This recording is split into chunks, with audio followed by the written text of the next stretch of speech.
So after finishing Quigley, I decided to go back and reread Arnold Toynbee's study of history to see how Quigley evolved out of this, and to see a much more detailed version of Quigley's ideas. Quigley's ideas are kind of a distilled version of what you originally find in Toynbee.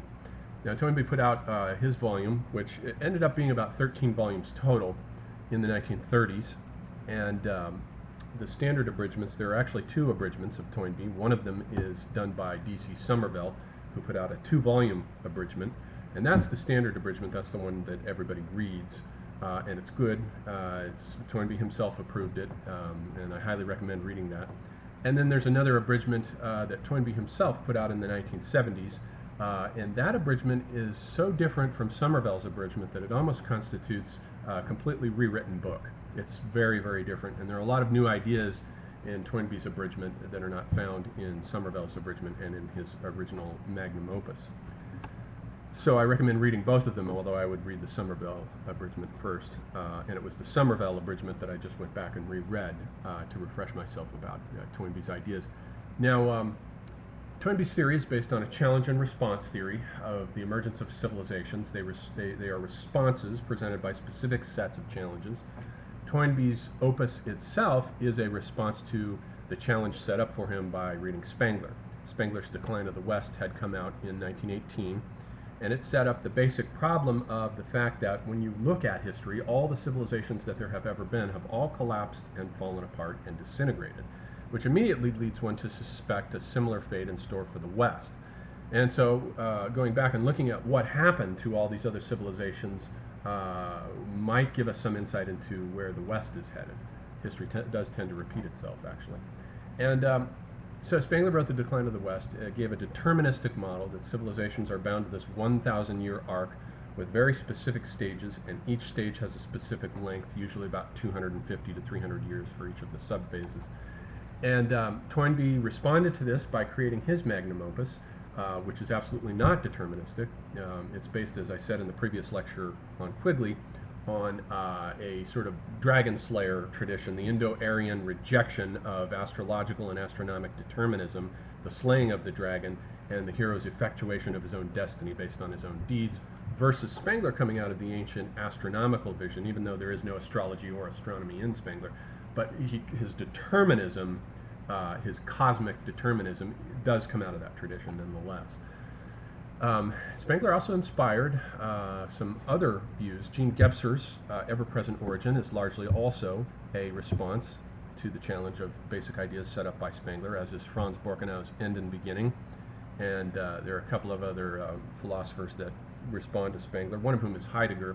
Heidegger, if you read Heidegger's early lectures, you find him talking about Spengler all through them. These are the early lectures before he wrote Being and Time. And what he got from Spengler apparently was this idea of Dasein, the signature idea of Heidegger, which he apparently got from Spengler because the Dasein idea occurs there first. It's a little different. It has different connotations, though. He changed the connotations. In Spengler, Dasein is opposed to Wachsein. Wachsein means waking being, and it usually involves some type of mentality, whereas Dasein is more vitalistic. It doesn't have a cognitive dimension to it, except insofar as the instincts are cognitive.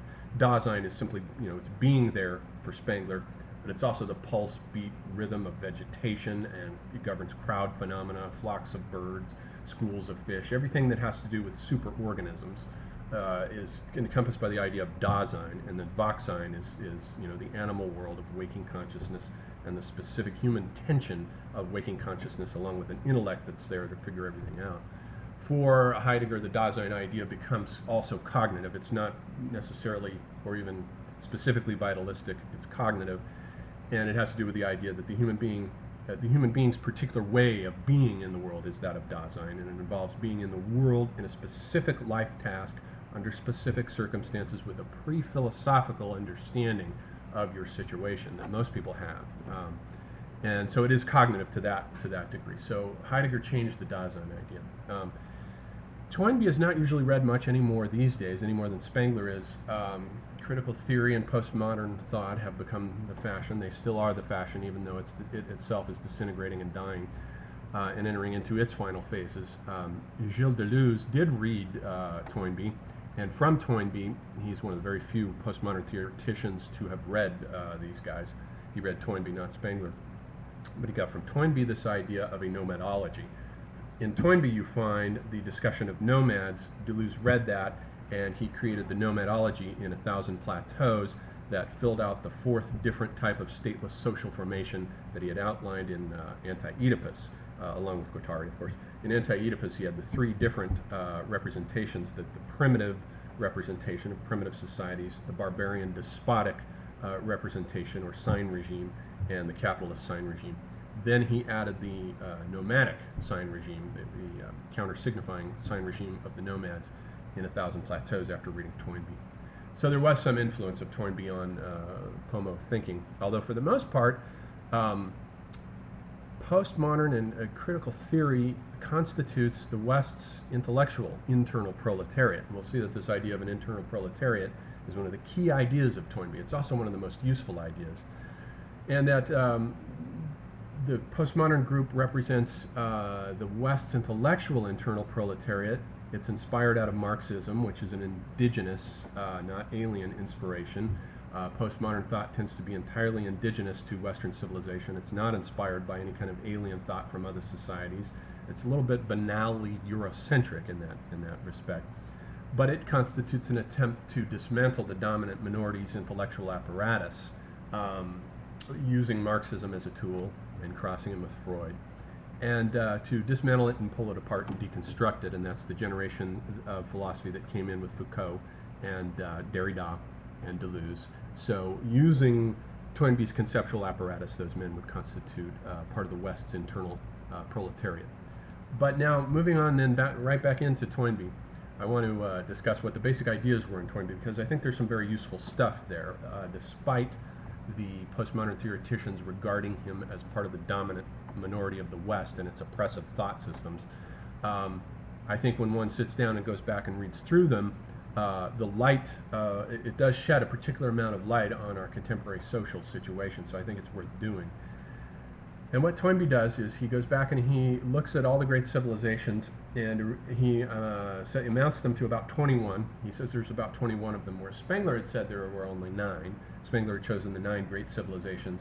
Toynbee looks at them and he parses them up, and sometimes he breaks civilizations off where he shouldn't. I think the Babylonic society, for example, which he regards as a civilization unto itself separate from the Mesopotamian, is a mistake, I think. And he even admits in the book that that's a tentative breaking off. But he does this thing where he divides Indian civilization into an Indic and a Hindu civilization, which I think is a mistake. They're not two separate civilizations. And he divides the Chinese civilization into what he calls a Sinic and a Far Eastern civilization. Again, I think that's a mistake. We're looking at not 4 civilizations there, but 2. But nonetheless, he does this parsing because every time he comes in history to the creation of a universal state, he draws the line there because the universal state is always the end phase of all these great civilizations. They've all had them. And so there are generally 6 phases, 6 stages. Genesis. Civilizations have a genesis stage, then they have the stage of growth, then they go through a stage of breakdown, then a stage of disintegration, then the creation of the universal state, which usually also comes with it a universal church, and then we get the heroic age, or the barbarian age. And each of those has distinct morphological characteristics. They're absolutely not, though, deterministic, unlike Spengler.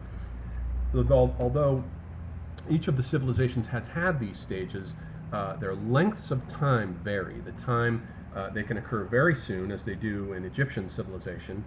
He's got the breakdown, or what he calls the time of troubles, occurring at the end of the Old Kingdom, and the first universal state forming with the Middle Kingdom, which I don't agree with. I don't think that can be regarded as a universal state. The new empire has to be regarded as the proper universal state, but he draws the line there.